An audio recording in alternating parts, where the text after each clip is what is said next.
త్రేతాయుగం తర్వాత వచ్చేదే ఈ ద్వాపర యుగం. ఈ యుగంలోనే శ్రీ మహావిష్ణువు శ్రీకృష్ణుడిగా అవతరించాడు.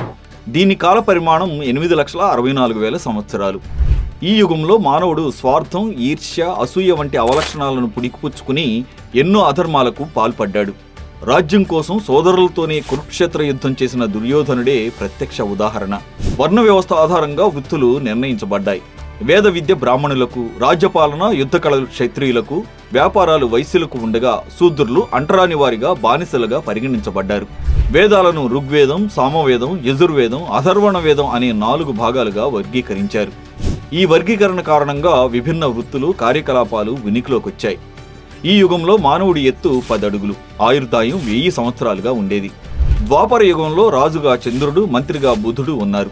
చంద్రుడిది గురువర్గం, బుధుడిది శనివర్గం అవ్వడం వల్ల ఒకరంటే ఒకరికి పడదు. దుష్టులను నాశనం చేయడానికి స్వయంగా భగవంతుడే శ్రీకృష్ణుడిగా అవతరించి పాండవులకు తోడుగా కురుక్షేత్ర యుద్ధాన్ని నడిపి ధర్మాన్ని కాపాడాడు. ఈ యుగంలో ధర్మం 2 భాగాలు నశించి కలియుగం ప్రారంభమైంది. పూర్తి వీడియో కోసం డిస్క్రిప్షన్లో ఉన్న లింక్ను క్లిక్ చేయండి. ఇలాంటి మరిన్ని వీడియోస్ కోసం హిడెన్ ఫోల్డర్ యూట్యూబ్ ఛానల్ని సబ్స్క్రైబ్ చేసుకోండి.